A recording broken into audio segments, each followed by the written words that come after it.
Wait list ரொம்ப பெருசாக போயிட்டு இருக்கு. தூங்க போனாலே வண்டியாக நிறைய தாட்ஸ் வருதா? ஓவர் திங்கிங்காக இருக்கா? தூக்கம் வருது இல்லையா? ஒரு மாதிரி ஸ்ட்ரெஸ்ஸாக ஃபீல் பண்ணுறீங்களா?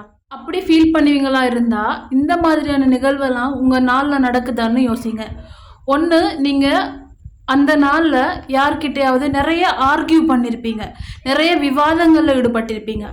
ரெண்டாவது, யாராவது உங்களை ரொம்ப ஹர்ட் பண்ணியிருப்பாங்க. மூணாவது, அடுத்த 2-3 நாளில் நீங்கள் அவசரமாக செஞ்சு முடிக்க வேண்டிய ஒரு சில வேலைகள் உங்களுக்கு இருக்கும். இந்த மாதிரியான நிகழ்வு இருந்தால் என்ன நடக்கும்னு சொன்னால், அந்த நாளில் இந்த மாதிரியான நிகழ்வுகள் நடக்கும்போது இது ஒரு விதமான நெகட்டிவ் வைப்ரேஷனை எங்கள் பிரைனில் ட்ரிகர் பண்ணுற தூண்டிகள்னு சொல்லுவோம். ட்ரிகர் பண்ணுற ஒரு விஷயம் இது. கொஞ்சம் கொஞ்சமாக எங்கள் மைண்டில் ஓவர் திங்கிங்கையும் நெகட்டிவ் இமோஷன்ஸையும் ட்ரிகர் பண்ணி வச்சுருக்கோம். நீங்கள் எப்போ அந்த நாளில் ரிலாக்ஸ் ஆகுறீங்களோ, எப்போ தூங்க போகிறீங்களோ, மற்ற வேலையெல்லாம் விட்டுட்டு தூங்குறதுக்கு போகும்போது அப்போ மைண்ட் என்ன செய்யும் அப்படின்னு சொன்னால், இப்போ அந்த ட்ரிகர் ஆகி இருக்கிற அந்த தூண்டப்பட்டிருக்கிற அத்தனை திங்கிங்கையும் உங்களுக்கு எடுத்து போடும். இப்போ நீ ரிலாக்ஸாக தானே இருக்க, ஸோ இப்போ இதெல்லாம் எடுத்து போட்டு யோசின்னு சொல்லி தூக்கி போடும்.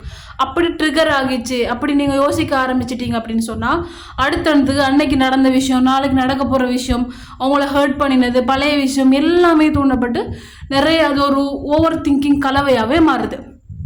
ஸோ இப்படி இல்லாமல் நீங்கள் தூங்க போன உடனே தூங்கணும் அப்படின்னு சொன்னால், அந்த நாளில் நடக்கிற அந்த ட்ரிகரிங் பாயிண்ட், அந்த நெகட்டிவான விஷயங்கள் எல்லாத்தையும் சரி செஞ்சுட்டு அதை ஹீல் பண்ணிவிட்டு அதை உங்களுக்குள்ளேருந்து வெளியாக்கிட்டு தான் தூங்க போகணும். அப்படி தூங்க போனீங்கன்னு சொன்னால் மைண்ட் கிளியராக இருக்கும், தூக்கமும் சரியாக வரும்.